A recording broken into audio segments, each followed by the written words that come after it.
Super profit method. The capital of the firm of Anuj and Binu. देखो ये question मिल गया आपको, ये बहुत इजी क्वेश्चन है बेटा, आप कर लेना इसको as a homework. Next Gupta boss, okay कर लेना होमवर्क में। 19 क्वेश्चन, इसमें लिखा है मार्केट रेट ऑफ इंटरेस्ट। एक ही बात है, जैसे मैंने कहा था ना एफडी पे इंटरेस्ट कितना मिलता है आपको, तो वो आपकी नॉर्मल एक्सपेक्टेशन बन जाती है कि मैं अपने बिजनेस से कम इतना तो कमाऊं जितना मुझे बैंक एफडी दे रहा है। तो समटाइम्स उसका नाम लिखते हैं normal rate of industry, sometimes market rate of interest. आपको एक रेट दिया जाएगा बस बेसिकली, वो किसी भी नाम से दिया हो सकता है। तो 19 क्वेश्चन में अंडरलाइन कर लो, वो लिख रहे हैं मार्केट रेट ऑफ इंटरेस्ट, ये आप अंडरलाइन कर लो। ठीक है, मैं आपको एक मेन क्वेश्चन समझाऊंगा ना अभी, तो उसके बाद ये क्वेश्चन आपके लिए होमवर्क हो जाएगा। 20th homework. 21st क्वेश्चन देखिए,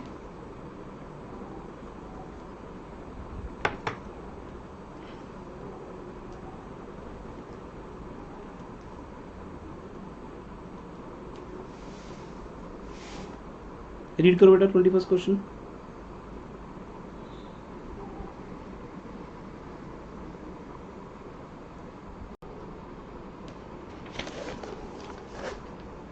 सर प्लीज इस क्वेश्चन की पिक भेज दो। एक मिनट देखता हूँ क्लियर आएगी, क्योंकि मोबाइल मेरे पास ना दूसरे वाला है अभी इस टाइम। मेरा मोबाइल मैम के पास है, ये एक्स्ट्रा फोन रखा हुआ है घर पे, तो इसकी क्लैरिटी ज़्यादा नहीं होनी चाहिए वैसे।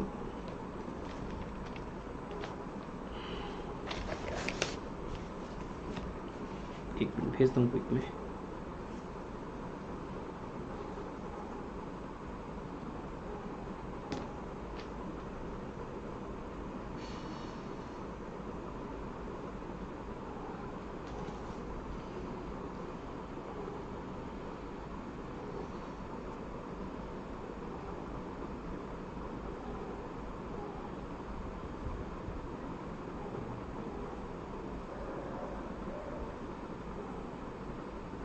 देखो बेटा क्लैरिटी देखो, क्लियर समझ आ रही है?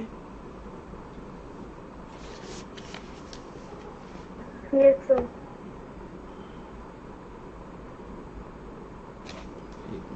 दूसरी पिक भी भेज देता हूँ।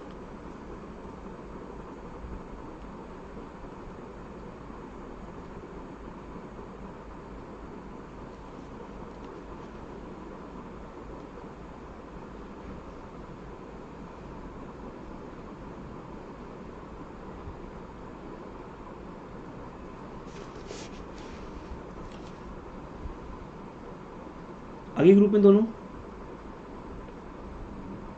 ओके। सो इस पिक में देखो बेटा 21st क्वेश्चन है,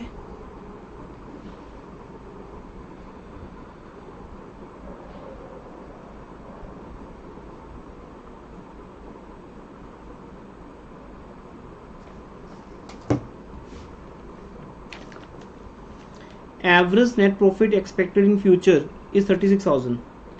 सो ये आपका बन गया एवरेज प्रॉफिट। बस आपको ये देखना है कि ये नॉर्मल है या नहीं है, कुछ रहता है तो भी माइनस करना चेक करो।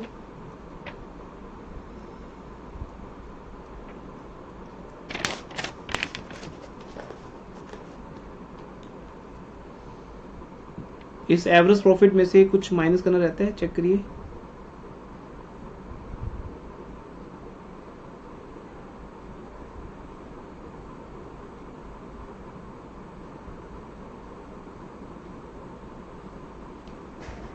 Sir remuneration of the partners लिखा है। हाँ ये रहता है। अच्छा, रेम्यूनरेशन ऑफ द पार्टनर दिया हुआ है, क्या वो हमारे बिजनेस का नॉर्मल एक्सपेंस है? तो आंसर आएगा यस सर, रेम्यूनरेशन नॉर्मल है। इसको माइनस कर देते हैं, बिकॉज नेट प्रॉफिट है ना ये लिखा हुआ word. Average net profit assume कर लेते हैं इसको हम, एवरेज नेट प्रॉफिट। अभी तक पार्टनर्स का रेम्यूनरेशन माइनस नहीं हुआ इसमें से, माइनस पार्टनर्स रेम्यूनरेशन। कितना दिया partner remuneration? 6,000 per annum.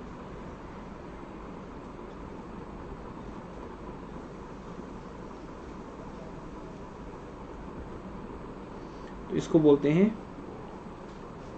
Business का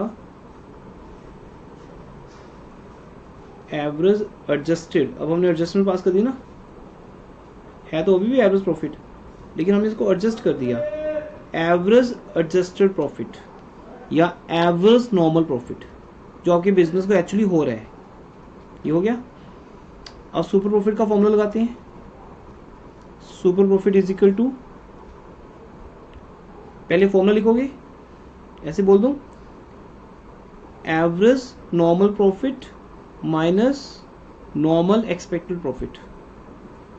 तो ये है 30,000। अब अपने बिजनेस से एक्सपेक्ट कितना करते हैं हम? 20,000. हमारे बिजनेस की 2 लाख कैपिटल है,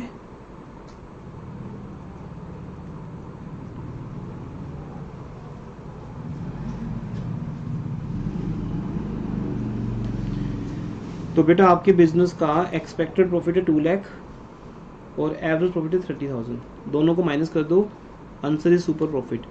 ये वो प्रॉफिट है जो आपको एक्सेस में मिल रहा है। किससे एक्सेस में? एवरेज प्रॉफिट आपका किससे ज़्यादा है? आपके नॉर्मल एक्सपेक्टेड प्रॉफिट से ज़्यादा है। इट मीन्स 20,000 का प्रॉफिट तो आपको होना ही चाहिए। इतना तो उस मार्केट में सबको हो रहा है, या बैंक आपको अपनी एफडी पे रेट ऑफ इंटरेस्ट दे रहा है, ऐसे मान सकते हो आप इसको। उससे जो ज़्यादा हो रहा है वो आपके बिजनेस का फायदा है करने का। And goodwill is equal to कितने ईयर्स परचेज? एक minute, goodwill is equal to 2 years purchase. हाँ 2-year purchase. 2 years purchase of the average super profit, sorry.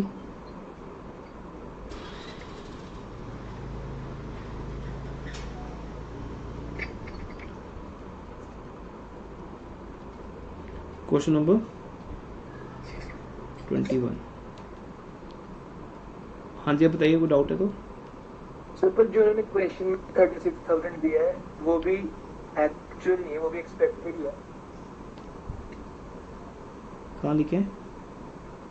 Average net profit expected in future.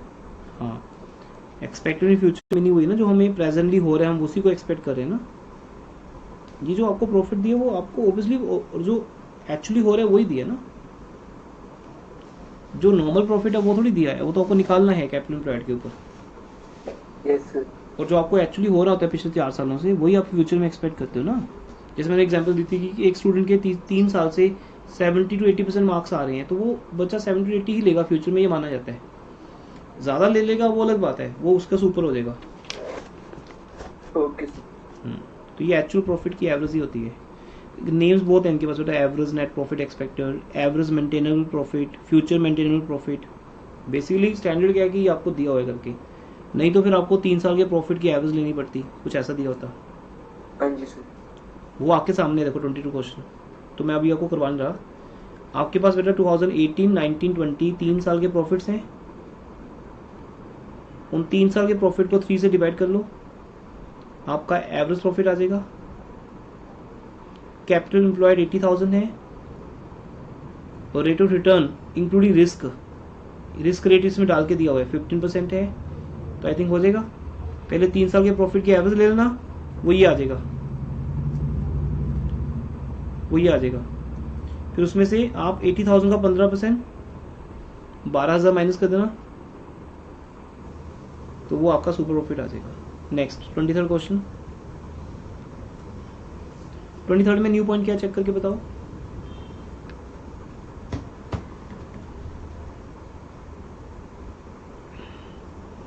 Sir हमें capital अपने आप निकालनी है इसके अंदर, ये है बस. एसेट एंड लायबिलिटीज दे रखी है. यस, तो आप माइनस कर देना बस। बिजनेस की एसेट्स में से A for assets, full spelling लिखोगे एग्जाम में, एल फॉर लायबिलिटीज 560, तो what will be remaining? Capital employed. Capital employed, yes.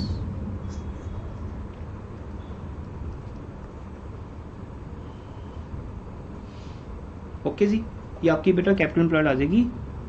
तो कैपिटल एम्प्लॉयड का फिर आगे जो भी तुमने करना है 10% कर लेना, और गुडविल के लिए ढाई से मल्टीप्लाई करना है 2.5 से। ये तो सब आपके डाउट्स लेंगे ना हम फ्राइडे को, तो डाउट्स पे जाएगी बात ये आगे। देन नेक्स्ट है कैपिटल ऑफ वर्मा शर्मा 2 लाख, कोई दिक्कत नहीं, कैपिटल दी हुई आपको। Annual salary to partner 12,000, profit of last 3 years 60, 72 और 84, ये करके देखते हैं।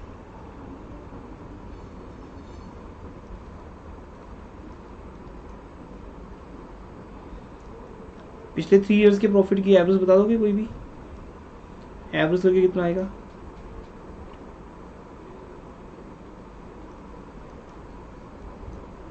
एवरेज फ्यूचर मेंटेनेबल प्रॉफिट कितना आएगा? 60, 72, 84, 72 आएगा।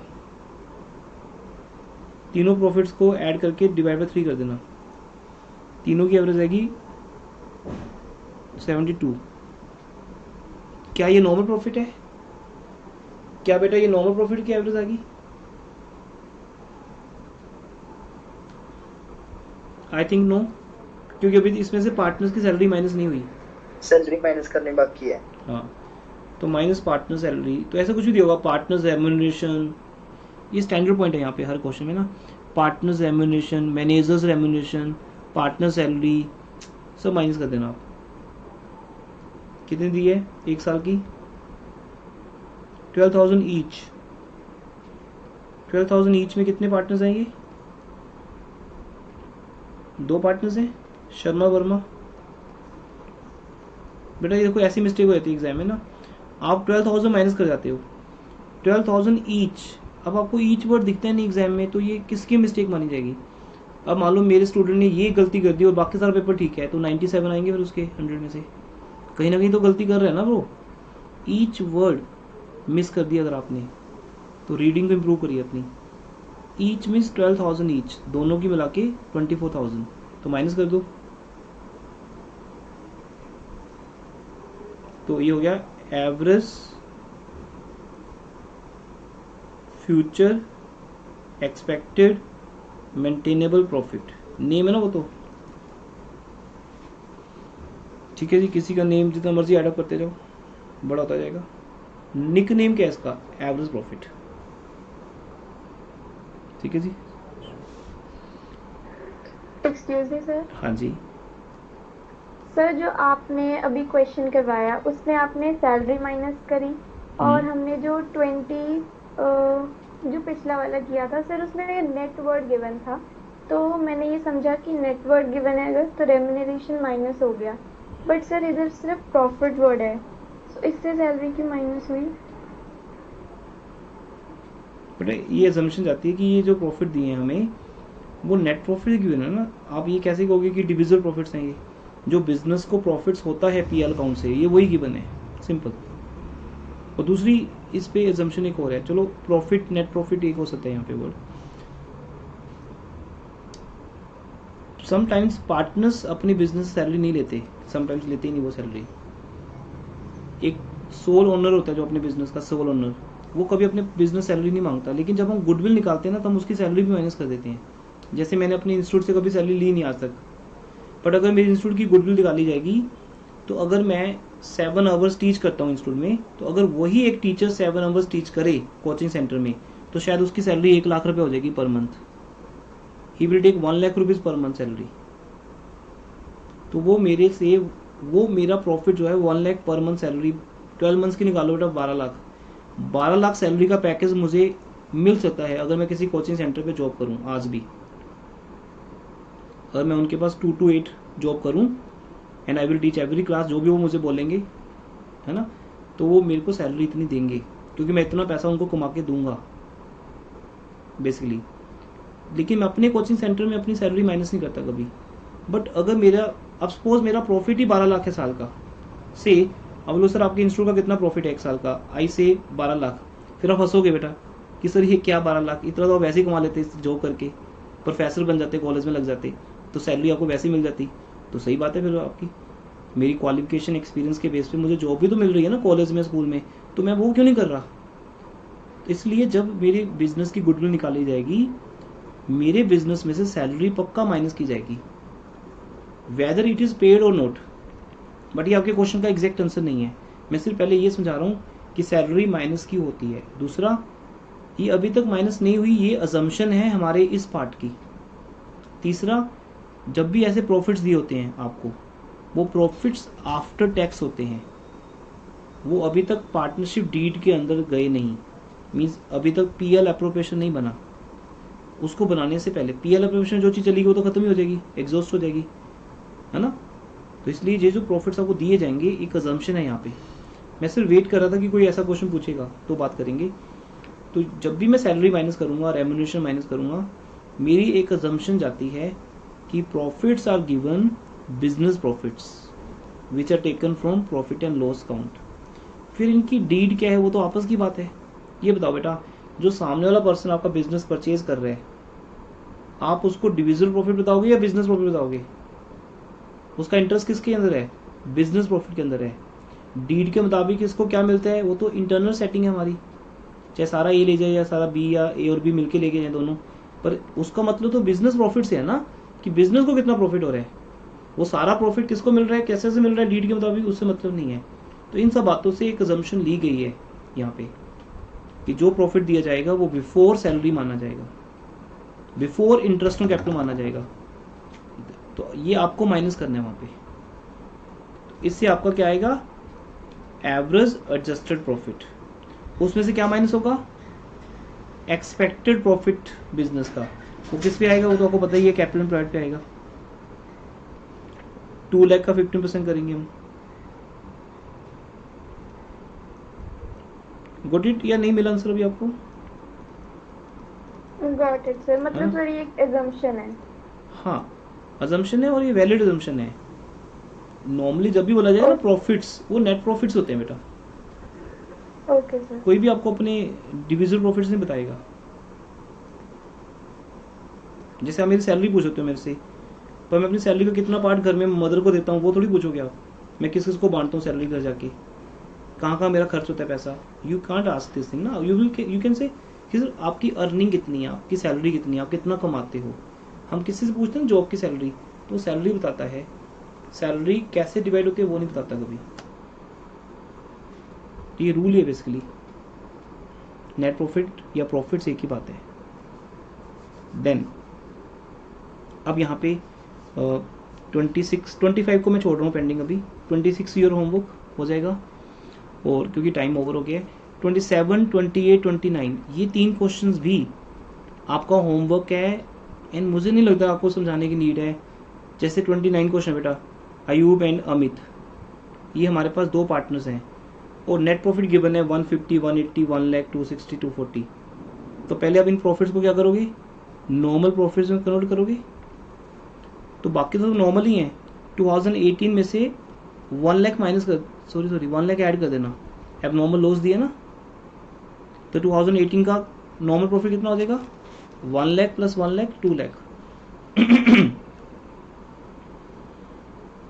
क्लियर?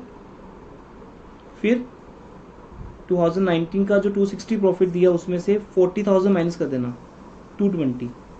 फिर जो 5 इयर्स के प्रॉफिट्स लोगे नॉर्मल वाले, उनकी एवरेज निकालना, और आगे आपको आता है। एंड 27 में आ जाओ। 27 में क्या एडजस्टमेंट है? 29 तक होमवर्क रहेगा, चैप्टर ओवर नहीं करते बिकॉज ज़्यादा हो जाएगा फिर तो, और आज का टारगेट है भी नहीं इतना। सुपर प्रॉफिट मेथड ही ओवर हुआ है आज, तो फिर मुझे लग रहा है शायद हम चैप्टर के एंड तक पहुंच जाएंगे, बिकॉज आगे का जो पार्ट है ना, क्वेश्चन ज़्यादा है लेकिन समझाने में सिर्फ 15 मिनट ही चाहिए मुझे। कैपिटलाइजेशन मेथड फ्राइडे पे करते हैं इसको, और 27 क्वेश्चन में क्या पॉइंट है वो डिस्कस कर लेते हैं। Average profit earn by firm is 1 lakh which includes under valuation of stock 40,000।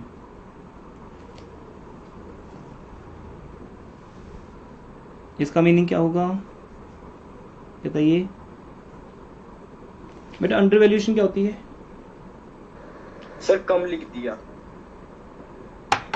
तो अब उसको सही करने के लिए क्या करेंगे? और कम करेंगे कि ज्यादा करेंगे? सर ज्यादा Add करेंगे करेंगे। ऐड 40,000 करेंगे और स्टॉक की वैल्यू बढ़ने से बिजनेस को प्रॉफिट होगा लॉस होगा?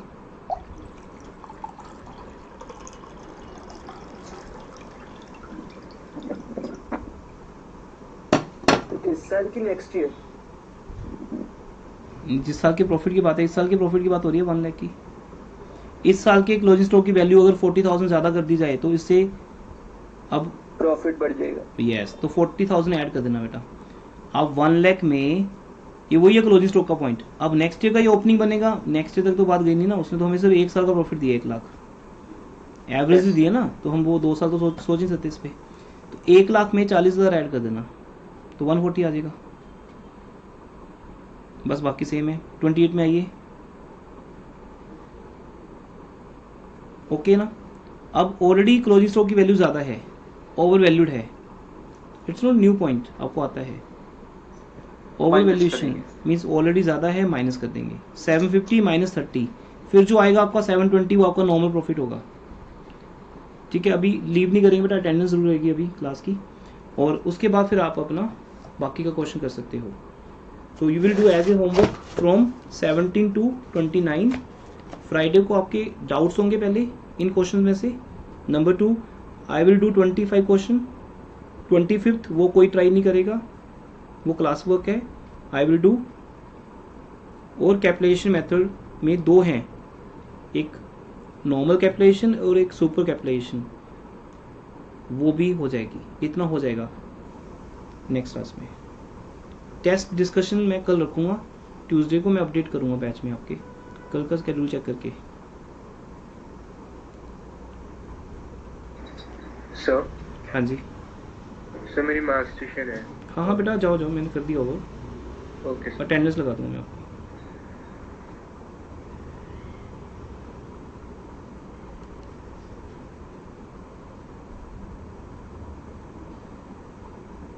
एक मिनट,